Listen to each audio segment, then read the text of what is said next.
वचन के साधन। 152 पृष्ठ नंबर वचन के साधन। ये 40 दिन की साधना है। साधना तप तपस्या से होती है। तप करे, तपस्या करे और फिर ज्ञान प्राप्त होवे तो साधना सफल हो जाती है। अगर मन चाहा फल चाहे कोई व्यक्ति, उसको पहले धरती को उपजाऊ बनाना पड़ेगा। धरती में कंकर हैं, झाड़ फूस है। धरती अगर उपजाऊ नहीं है, कितना बढ़िया बीज क्यों ना होवे, मन चाहा फल नहीं मिल सकता है। बुद्धिमान किसान बीज बोने से पहले धरती को साफ करता है, झाड़ फूस निकालता है, कंकर निकालता है, फिर हित का हल चलाता है, फिर जल की सिंचाई करता है, फिर देकर बीज डालता है, फिर पहरा देता है, सजग रहता है और फिर मनचाहा फल उसको प्राप्त होता है।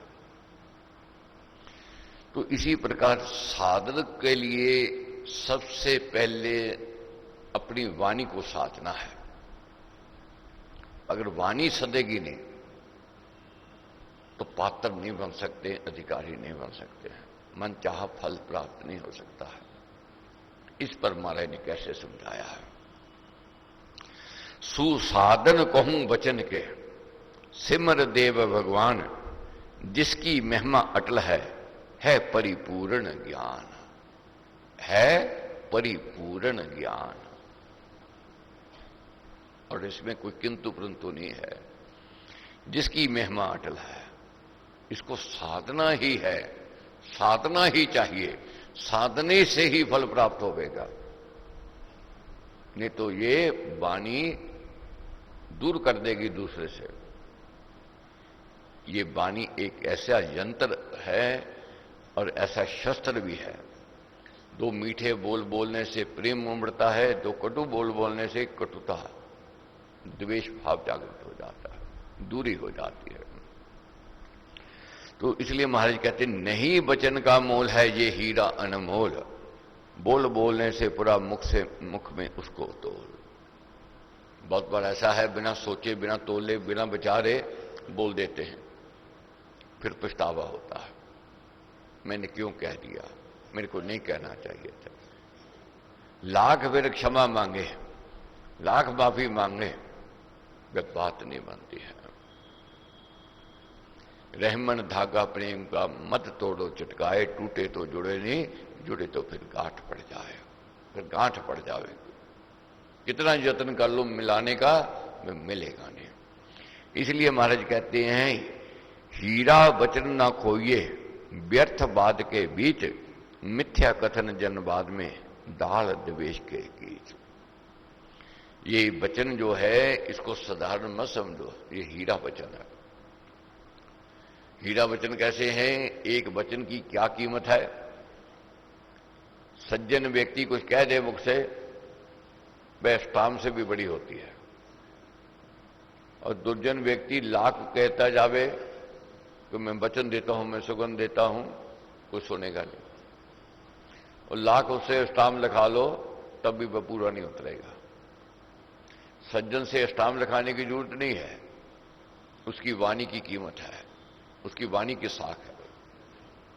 व्यापार करते हैं, लाखों करोड़ रुपए का धंधा करता है व्यक्ति, एक वाणी पर माल भेज देगा जिसकी साख है। जिसकी साख नहीं है वह लाख कहता जाए, मैं मोड़ दूंगा, अब लिखा लो, अंगूठा लगवा लो और किसी से गारंटी डलवा लो, तभी व्यक्ति नहीं उसको देता है। मगर जिसकी साख है उसका मान है, उसका सम्मान है। इसलिए साधक की साख होनी अति आवश्यक है। अगर साधक की साख गिर गई, उसकी पूंजी सब खत्म हो गया। साख बनानी है, लोग कह दें कहा जी ये साधक है इसलिए कह दिया तो ये पक्का होगा। और ये कैसे बच सकती है, कैसे होवेगी साधना? 3 दोष हैं वचन के, 3 दोषों से बचना है। अपना करे बखान, निंदे करना अन्न की, झूठा वचन महान। अपनी बड़ाई नहीं सुननी, अपनी प्रशंसा नहीं करनी। बहुत लोगों की आदत होती है, बहुत बार देखते हैं, अपनी प्रशंसा खुद करने लग जाते हैं हम लोग, अपनी बड़ाई आप करने लग जाते। मैंने ये किया, मैंने वो बनाया, मैंने ऐसा किया, हर बात में मैंने किया। कोई पूछता नहीं है, कहता नहीं है, सुनना नहीं चाहता, मगर हम सुनाना चाहते हैं। ये दोष है, ये गिरावट की ओर ले जाता है। दूसरा दोष कौन सा है? दूसरे की निंदा करना, अपनी बड़ाई और दूसरे की निंदा, ये बहुत बड़ा दोष कहा गया है। और तीसरा, झूठा वचन, बिना कारण झूठ बोलते हैं, यहां गिरावट आ जाती है। इससे बचना है, इससे समझना है। महाराज कहते हैं, तुच्छ गिने जन अन्य को, निज गुण का कर गान, सभ्य जनों में एड़ से पाए घोर अपमान। जो प्राणी दूसरे को तो तुच्छ माने और अपने गुणों की व्याख्यान करे, उसकी समाज में साख नहीं हो रही। दूसरे की बड़ाई करो, अपने को मेरे में तो गुण नहीं, मेरे में तो विशेषता नहीं है। दूसरा खुद विशेषता को गुनावेगा, गुणों को बतावेगा, खुद मान करेगा। जो कहेगा मेरे गले में हाथ डालो, उसकी इज्जत नहीं है। उसके मुंह रखने के लिए तो हाथ डाल देंगे, मगर पीठ पीछे बात करेंगे, वो बात नहीं होगी। मन से अगला आवे, आदर देवे, सत्कार देवे, बिठावे, सम्मान देवे, मगर व्यक्ति सम्मान की ओर बढ़े, अपने आप को मेरे को सम्मान दो, तो वह नहीं मिलेगा, वह साख नहीं होगी, वह इज्जत नहीं होगी। झुके ना गुरु जन सुजन पे, मात पिता को मान, देवे नहीं घमंड घर भरा विषम अभिमान। जो गुरु के आगे, सज्जन के आगे झुकता नहीं है, मां बाप के आगे झुकता नहीं है, उसकी जीवन में, संसार में कहीं भी एक साख नहीं रह सकती है, उसकी इज्जत नहीं होगी। अक्सर लोग कह देंगे जो मां बाप का नहीं हो तो किसका होगा, ये तुलना होगी। जहां ये तुलना शुरू हो गई, मां बाप का नहीं हो तो किसका होगा, समाज में उसकी साख नहीं है। लोग कहेंगे ये सज्जन को धोखा देने वाला है, तो उसकी साख खत्म हो गई। और जो कहेंगे ये गुरु की बात मानने वाला नहीं है, उसकी साख खत्म हो गई, उसकी साख नहीं रह सकती है, इज्जत नहीं रहेगी। इसलिए माता पिता का जो बन गया, सज्जन का जो बन गया, जो गुरु का जो बन गया, उसकी समाज में साख होगी। समाज उस पर विश्वास करेगा, समाज उस पर भरोसा करेगा। तो इन बातों को हमने बहुत ध्यान से समझना है और पढ़ना है, जो महाराज ने कहा है। हर एक आदमी चाहता है कि मेरी संसार में, समाज में साख हो, इज्जत हो। तो इज्जत ही एक बड़ी दौलत है। एक गृहस्थी के लिए इज्जत बहुत बड़ी दौलत मानी गई है। रुपया पैसा तो बुरे काम करने वालों के पास भी है, दुराचारियों के पास भी है, असभ्य व्यक्तियों के पास भी है, वैश्य के पास भी है। क्या उनकी साख है? नहीं है। साख है जिसके पास, उसके पास सबसे बड़ी दौलत है। इसलिए हमारे कहते हैं, प्रिय वचन से पूजिए, अच्छे मीठे वचनों से पूजना है। किसको? सुजन समागत जोए, हिंग लगे ना फटकती रंग भी चोखा होए। हिंग लगे ना फटकती रंग भी चोखा होए, को दाम नहीं लगेगा। एक मीठे वचन से दूसरे को, मन को मोह लेता है व्यक्ति, दूसरे के मन में अपना घर बना लेता है। यही कड़वा वचन दूसरे से मन से निकाल देता है। क्या कहता है? जो कोई कड़वे वचन बोलने वाला होवे, व्यक्ति कहता है इससे दूरी अच्छी है, इससे नजदीकी अच्छी नहीं है। क्या पता कब कुछ कह दे, कब पता ये अपमान कर दे, कब पता ये अनादर कर देवे। उसके साथ नजदीकी नहीं को करेगा, उसके साथ को प्रीति नहीं करेगा। मगर जो मीठे वचन बोलता है, हितकारी वचन बोलता है, सभ्यता में बोलता है, सम्मान देता हुआ बोलता है, मन करता है मैं उसके पास जाऊं, मन करता है उसको सुनो। इसलिए सज्जन का सत्कार अति आवश्यक है। अगर सज्जन का सत्कार नहीं करेंगे, गुरु का सत्कार नहीं करेंगे, मां बाप का सत्कार नहीं करेंगे, तो समाज में बस साख नहीं हो सकती है, बस सम्मान नहीं मिल सकता है। बाकी मान कमान में चढ़े ना दोनों बाण, एक भक्ति भगवान की और महा अभिमान। भक्ति तो करना चाहे भगवान की, मगर अहंकार को छोड़े नहीं बात बनेगी। अहंकार तो छोड़ना पड़ेगा। अक्सर कह देते जी बहुत तप किया, साधना की, तपस्या की, अभी प्राप्ति तो कुछ हो ही नहीं। यत्न तो बहुत किया, कोशिश तो बहुत की। एक व्यक्ति नौका में बैठा, रात भर नौका के चप्पू चलाता रहा, बेई का बेई खड़ा। सुबह चला रहा है, कह रहा है कि सारी रात मैंने मेहनत की, मगर बेई का बेई खड़ा हूं। संत उधर से जा रहे थे, कहने लगे भाई ये रस्सी तो खोल दे, रस्सी तो तूने बांध के रखी हुई है, तो मुसाफरी में तेरे को कहां सफलता मिलेगी। इसी प्रकार अहंकार की रस्सी को खोलना है। जब तक रस्सी को पकड़े रखेंगे तब तक भक्ति नहीं हो सकती है, वह भाव नहीं आ सकता है। इसलिए माने कहते एक भक्ति भगवान की और महा अभिमान। मान जहां वहां ना रहे प्रेम दया उपकार, क्षम कोमलता मित्रता मृदु वचन आचार, मान मानिए मान दे दान में कर सुभाव, दीन दुखी पर कर दिया सेवा में रख चाव। ये अहंकार कैसे टूटेगा? ये सेवा से टूटेगा, दूसरे को मान देने से टूटेगा। बहुत लोग हैं, मान तो क्या देना, उनकी आंखों में ही वे प्रेम नहीं होता है, कटु भाव होता है, ईर्ष्या होती है, द्वेष होता है। मालिक ने ऐसी शक्ति दी है हर एक प्राणी को, दूसरे की आंखों में देख करके बता देगा ये प्रेम करता है या द्वेष करता है। इसके मन में क्या सोच है, ये मालिक दूसरी को और शक्ति देता है। तो इसी प्रकार एक महाराज ने दृष्टांत सुनाया। गर्मियों के दिन थे, घोड़े पे जा रहे थे, घोड़ा थास में था और आगे जाते देखा कि एक लड़की युवती जा रही है, निकल गया।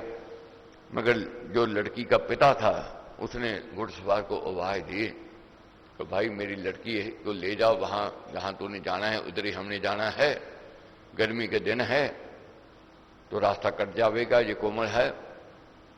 और घुड़सवार क्या कहता, नहीं हो सकता है,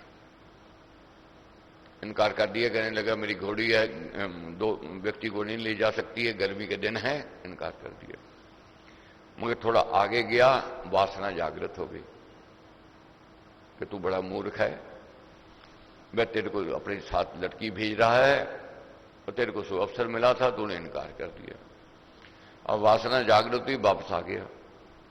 कहने लगा मेरे से भूल हो गई थी, गर्मी के दिन है, ये कोमल है लड़की, बिठा तो ले जाता हूं।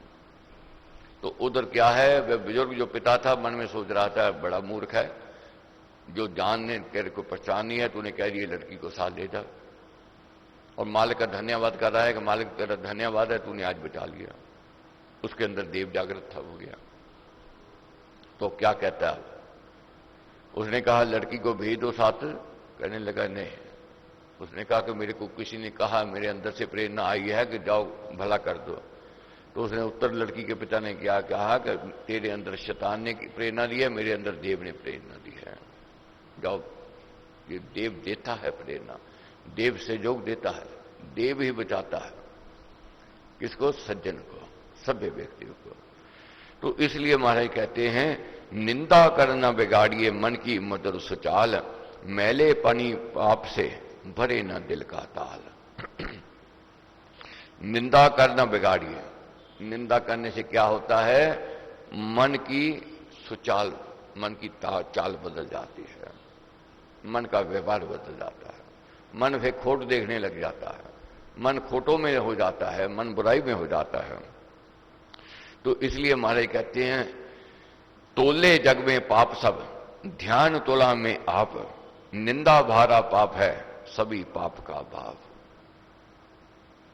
तोलना चाहिए अपने व्यवहार को, अपने स्वभाव को। रोज सोच करो क्या पुण्य कमाया, कितना जीवन काल बताया। सोच करो क्या पाप कमाया, कितना जीवन काल गवाया। ये नित्य सोचना है। क्या मानव तन मिला था, कमाई की है या उसका दुरुपयोग किया है, इसका चिंतन करना है। तो इसलिए महाराज क्या कहते हैं, सबसे बड़ा पाप जो है निंदा का पाप है, पाप का बाप है ये, इससे बचना है। मगर निंदा में आनंद आता है, चुगली सुनने में आनंद आता है, चुगली करने में आनंद आता है। ये फिर व्यक्ति की मन की चाल बदल देता है, मन का स्वभाव बदल देता है। स्वर्ण में सुसदन में कीड़ी ढूंढे छेक, निंदक गुणगण को तजे मिले दोष यदि एक। कोई चींटी को कहे कि तू इधर उधर छेद कर रही है, मैं तेरे को सोने का महल बना देता हूं, तो इसमें रह। मगर चींटी का स्वभाव क्या है, वह छेद करेगी, छेद देखेगी, उसका स्वभाव है। निंद का स्वभाव भी ऐसा हो जाता है, वह कमी देखता है, त्रुटि देखता है दूसरे की, और जब त्रुटि देखता है तो उसकी बुराई आ जाती है। कैसा मानना है, महाराज कहते हैं छलनी सम निंदक लख तजे सार ले दोष, सज्जन साज समान है गहे सार तज दोष। छाननी में जब हम छानते हैं कंकर हमारे हाथ में रह जाते हैं, असल नीचे निकल जाता है। छाछ में जब हम छानते हैं कंकर बाहर निकलते हैं, असल हमारे पास रह जाता है। तो इसलिए हमारे कहते हैं छाछ जैसा स्वभाव बनाना है, छाछ जैसा। उससे क्या होगा, दूसरे के जब गुण देखेंगे, दूसरे की अच्छाई देखेंगे, दूसरे की जब बड़ाई प्रशंसा करेंगे, तो वही गुण हमारे अंदर आ जाएंगे, अच्छाई आ जाएगी। दूसरे की निंदा करेंगे, दूसरे के अवगुण देखेंगे, तो अवगुण हमारे भीतर आ जाएंगे। बहुत लोग ऐसे भी हैं, निंदक तो निंदा करेंगे करेंगे, उनसे डरना नहीं चाहिए महाराज कहते हैं, क्योंकि उनका स्वभाव है। बहुत विरोध करने वाले मिलेंगे, बहुत कह रहे हैं बड़ा सत्संग में जाने लग गया है, धर्मी कर्मी बन गया है। जब बुराई करेंगे, देखो कितने बुरे कर्म करता था, आज ये सज्जनता की ओर बढ़ रहा है। निंदक से डरते नहीं संत भक्त गुणवान, साबुन सज्जी समझकर उसको देते मान। जो हमारी निंदा कर रहा है, समझ लो हमें हमारे पाप धो रहा है, हमारी बुराई को बता रहा है, हमारी कमजोरी को बता रहा है। जैसे साबुन मैल धोती है, वह वैसे मैल हमारी धोते हैं। अपनी कभी कभी त्रुटि पता नहीं चलती है कि मेरे में क्या कमी है, मगर जो द्वेषी होता है, जो निंदक होता है, वह त्रुटि बता देगा, कमी पता लग जाएगी व्यक्ति। तो उसको मान ही देना चाहिए कि भाई बहुत अच्छा किया तूने, मेरे को बता दिया कि ये मेरी कमजोरी है, ये मेरी त्रुटि है। महाराज कहते हैं जैसी जिस पे वस्तु है वैसी वही दिखाए, उसका बुरा ना मानिए अन्य कहां से लाए। बहुत व्यक्तियों का स्वभाव होता है कटु भाषा का, सज्जनता आ नहीं सकती उनके अंदर। जैसी वस्तु उनके पास है वैसी ही दिखावेंगे। दो किसान थे, दो भाई, फसल बीजने के लिए जाना था, और उस गांव में एक महिला थी, जब भी कोई शुभ कर्म के लिए जाता था वो बदशगुनी करती थी, कोई ना कोई बात कह देती थी। दोनों भाइयों ने सोचा कि ये जब जामेंगे फसल बीजने के लिए बदशगुनी ना हो जाए, पहले मां जी का आशीर्वाद ले लें, कुछ दे आए उसको ताकि चुप रहे। चले गए तो मां जी प्रणाम है। मां क्या कहने लगी, कैसे आए हो? आशीष लेने के लिए आए हैं। कैसा आशीष? फसल बीजने के लिए जा रहे हैं। तो मैं क्या करूं? तरह तरह की बात करने लगे। तो दोनों भाई कहने लगे मां जी इसलिए आए हैं कि फसल बीजनी है, मन है हमारा कि जब फसल उतरेगी 2 बोरी आपको देंगे कनक। खुश हो गई कि ये फसल देने लगे हैं, 2 बोरी देंगे, आशीष देने लग गई। बड़ो फूलो, तरक्की करो, खूब बढ़िया फसल होवे, आशीष दे दिया। दोनों भाई खुश हो गए। जब चलने लगे पीछे से आवाज देने लगे, अरे पूरी बात तो सुनते जाओ। अब बदशगुनी की बात शुरू हो गई, जिसकी आदत है। पीछे से आवाज दे दी, सुन जाओ, अकाल पड़ जावे, सोका पड़ जावे और फसल में घुन लग जावे, कुछ भी हो जाए, मैंने 2 बोरी ले लेनी है। तो ऐसे व्यक्ति संसार में मिलते हैं। कितना मान दे दो, कितना उनको सम्मान दे दो, वे बदशगुनी की बात करेंगे ही करेंगे। क्योंकि महाराज कहते हैं जैसी जिसके पास वस्तु है वही देवेगा, दूसरी कहां से लाभ है। तो इसलिए महाराज कहते हैं डरिए अपने राम से, जपिए उसका नाम, अपने कर्म निहारिए यही सियाना काम। उनसे निंदकों से डरने की जरूरत नहीं है, बदशगुनी करने वालों से डरने की जरूरत नहीं है। डरो अपने राम से, अपने परमेश्वर से। हम डरने लग जाते हैं कि उसने हमारे लिए ऐसा कर दिया, जादू टोना कर दिया, ये हो गया वो हो गया, बदशगुनी कर दी, मेरी इच्छा कर रहा है। डरो उससे, किससे? अपने राम से, परमेश्वर से। अपने कर्म निहारो महाराज कहते हैं। जिसके कर्म अच्छे हो गए कोई भी उसका बाल बांका नहीं कर सकता है, द्वेषी हानि नहीं पहुंचा सकता है। कितना भी विरोधी कोई ना आ जाए उसका बाल बांका नहीं कर सकता है। क्या समझाया महाराज ने? डरिए अपने राम से, जपिए उसका नाम, उसका नाम सिमरन, उसका ध्यान करो, और अपने कर्म निहारिए, अपने कर्मों को निहारना है, यही सियाना काम, यही उत्तम काम का है महाराज ने। और महाराज क्या कहते हैं? ऐसा वचन ना बोलिए जिससे फैले फूट, कलह क्रोध विरोध बैर, फैले लूट घसूट। ऐसा वचन नहीं बोलना है जिससे फूट पड़ जावे। ऐसे भी प्राणी मिलेंगे कहने लगे मैंने तो कुछ नहीं किया, मगर आग लगा के चले जाएंगे, घर में कला कली शुरू कर जाएंगे। मीठी वाणी तो बोलेंगे, प्रेम तो दर्शावेंगे, मगर कह जाएंगे रंग तेरा पीला पड़ रहा है, किसी ने तेरे को कुछ कर दिया, किसी ने क्या घर में तेरे ने कुछ नहीं कर दिया, बहम डाल दिया, संशय डाल दिया, पति पत्नी में, भाई भाई में, और सास बहू में। ऐसा जहर उगल जाते हैं और उनका काम ऐसा है। मगर ऐसा स्वभाव सज्जन का नहीं होना चाहिए। ऐसा वचन नहीं बोलना है जिससे फूट पड़े। वाणी से अमृत झरे, करे सुशांत शरीर, भक्ति साहस उत्साह दे, वाणी बनाए वीर। कैसी वाणी बोलनी है? जिससे दूसरे को सुकून मिले, ठंडक मिले, दूसरे का मन करे आपके साथ बैठना है, आपकी बात को सुनना है। और भक्ति साहस उत्साह दे। कौन देता है भक्ति साहस उत्साह? बनाई वाणी बनाए वीर। ये वाणी वीरता की ओर भी ले जाती है। इसलिए महाराज कहते हैं वचन आग बन कर दहे, सुकृत भस्म बनाए, वचन से शांति सुख बढ़े, उन्नति ज्ञान उपाय। यही वचन है, आग की तरह छोले भड़कते हैं, और यही वचन है ये ठंडक देते हैं, जल शीतल जैसे है। इसलिए शीतलता की ओर जाना है, मीठे वचनों की ओर जाना है। अब बहुत बार कह देते हैं जी क्या करें जी, कहना नहीं चाहते थे हो गया, बोलना नहीं चाहते थे बोला गया। महाराज कहते हैं जैसा जल हो कूप में वैसा बाहर आए, वाणी का धर्वेशी बाहर चित्त दिखाए। जैसे मन में बात होती है वाणी में प्रकट हो ही जाती है, बाहर आ ही जाती है। जैसा टंकी में पानी होवेगा रंगदार, वही रंगदार पानी नल से निकलना आरंभ हो जाता है।